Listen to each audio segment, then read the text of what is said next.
बोल प्रजापिता ब्रह्मा जी भगवान की। भोजन भी जो करना है नहीं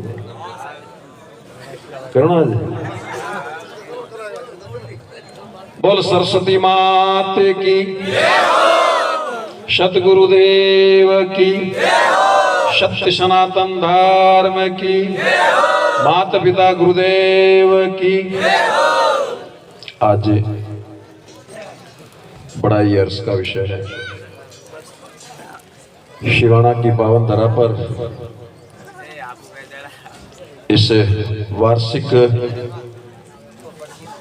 विद्यार्थियों के सम्मान समारोह में विराजमान परम पूज्य परम श्रद्धेय ब्रह्मराम आसोत्रा के गादीपति एक माफी चाहूंगा, कोई नावण नहीं दो बीच में दर्शन पच कर लीजिए। परम श्रद्धेय परम पूज्य तुलसाराम जी महाराज विराजमान, अपने ही समाज के बालक जो प्रतिभा बन के उभर करके आरजेएस बने, डॉक्टर बने और जनप्रतिनिधि बने। मंच पर विराजमान सभी अतिथिगण, बड़ा गर्व है हमें इनके ऊपर जो चैन सिंह जी के सपुत्र अच्छी मेहनत की लगन से, और ये प्रेरणा देता है इन बालकों को कि ये बालक भी इसी प्रकार मेहनत करके आगे बढ़े।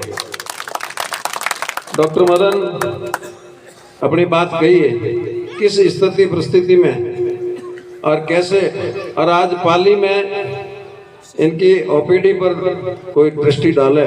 मैं तो इनकी रिपोर्ट लेता रहता हूँ, ये ज्यादा परिचित संवाद करता ही नहीं कभी, मतलब इसकी पूरी रिपोर्ट रखता हूँ।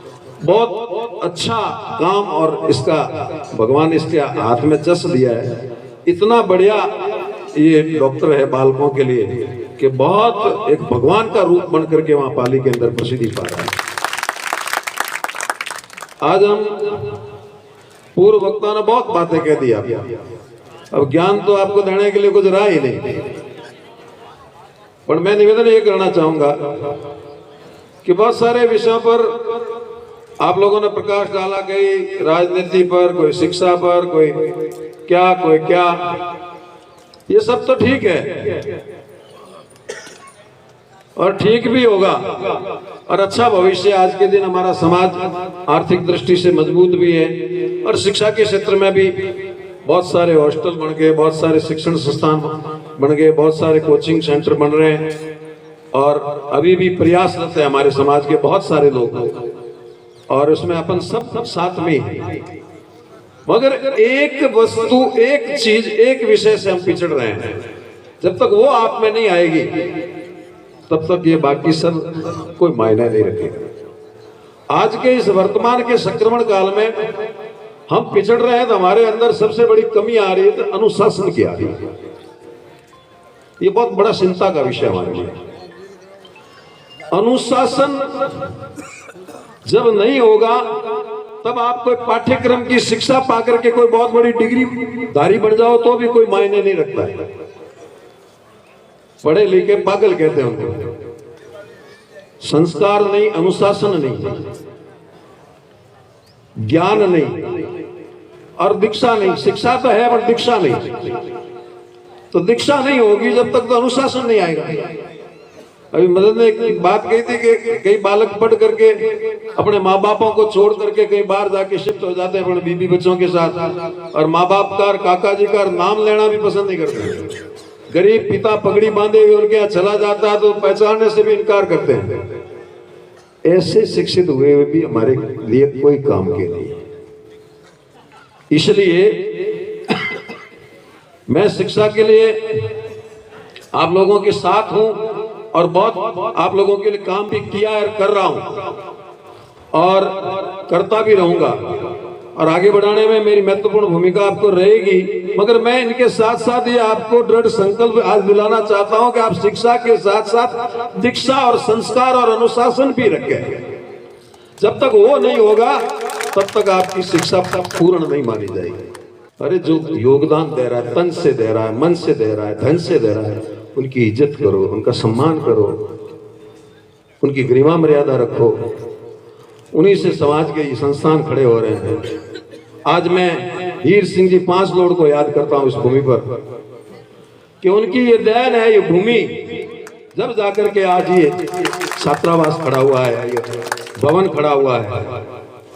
उस बुजुर्ग ने उस समय कल्पना की थी, जब आज से 50-40 साल पहले की बात है, पहली मीटिंग एक बबुल के नीचे, उसमें मैं भी संलग्न हुआ था। इनके काका खेत सिंह जी के काका श्री भैर सिंह जी भी थे उसमें, खेत सिंह जी उसमें बॉम्बे थे, फोन से संवाद हुआ था।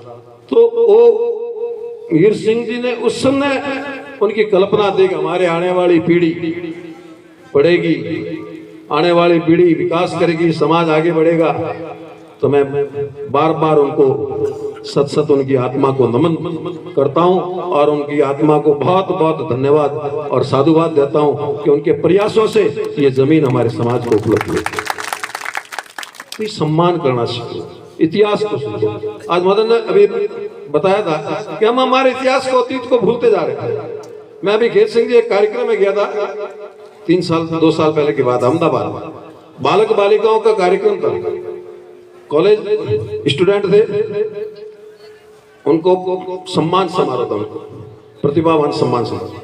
मैं कुछ बालक और बालिकाओं को बोला करके उनको पूछा, तुम्हारा गोत्र क्या है, तुम्हारे ऋषि का कुल प्रवर्तक का नाम क्या है, तुम्हारा वेद कौन सा है, तुम्हारी शाखा कौन सी है, तुम्हारा पर्वर क्या है, कुछ भी पता नहीं। हमारे इतिहास का, अतीत का, संस्कारों का, संस्कृति का कुछ भी पता नहीं है। ये बहुत बड़ी विडंबना है। आने वाले समय में सगोत्र विवाह हो जाएंगे, ये वर्ण संकर औलादें पैदा हो जाएगी, इसका भी ज्ञान कराया जाए। इसलिए ये बात कहता हूँ, शिक्षा के साथ दीक्षा जरूरी है, शिक्षा के साथ संस्कार जरूरी है। ये भी पूर्ण होगा। ऐसे शिविर लगने चाहिए समय समय पर, इनका ज्ञान कराया जाए। कौन कुलदेवी है, कौन कुल देवता है, कौन कुल प्रवर्तक ऋषि है, कौन सा वेद है तुम्हारा, जिस कुल में तुम उत्पन्न हुए हो, कौन सी तुम्हारी कुल देवी है, कौन सा पर्वर है, कौन सी शाखा है, कौन सा मध्याह्न है, इसका भी ज्ञान तुम्हारे बाप दादों को भी नहीं है। बच्चों को पूछो, तुम्हारे बाप दादों को पूछो तो आधे बाप दादों को मालूम। ये बहुत बड़ी एक विडंबना की बात है। आगे मैं यही निवेदन करना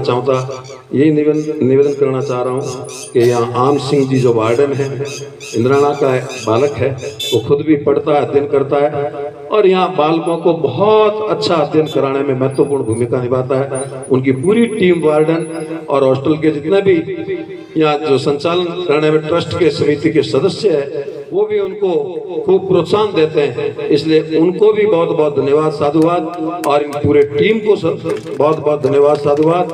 इसी तरह प्रयास करते रहें और आगे, जैसे ये लाइब्रेरी में मदन सिंह जी ने जो पुस्तकों की घोषणा की, उसमें कुछ संस्कारों से संबंधित, कुछ हमारी जाति की उत्पत्ति से संबंधित, कुछ हमारे इतिहास से संबंधित पुस्तकों को भी इन लाइब्रेरी में संलग्न किया जाए और उनको पढ़ाया जाए, सिखाया जाए और बताया जाए। किसी जानकार को लाकर के समय समय पर उद्बोधन दिलाया जाए, ताकि हमारी संस्कार और शिक्षा और विद्या दोनों साथ चले। यही बात कह करके मैं पुनः एक बार खेत जी की टीम को, समस्त पदाधिकारियों को बहुत बहुत धन्यवाद और साधुवाद देते हुए मैं आज जो विद्यार्थी 17 विद्यार्थी यहाँ से विदा ले रहे हैं, उनको भी बहुत बहुत बधाई और शुभ मंगल कामना प्रेषित कर रहा हूँ। आगे बड़ा विकट रास्ते हैं, कई प्रकार के रास्ते भटकते हैं कॉलेज लाइफ में। आप सही रास्ते पर चलना, सद्मार्ग पर चलना और अच्छी संगति करना और अच्छी शिक्षा ग्रहण करना, और हमारी समाज, हमारे माता पिता, हमारा घर, हमारा परिवार, हमारा गांव कभी मत भूलना। यही बात कह करके मैं मेरी वाणी को विराम देता हूँ। जय हिंद, जय भारत, जय जय देश।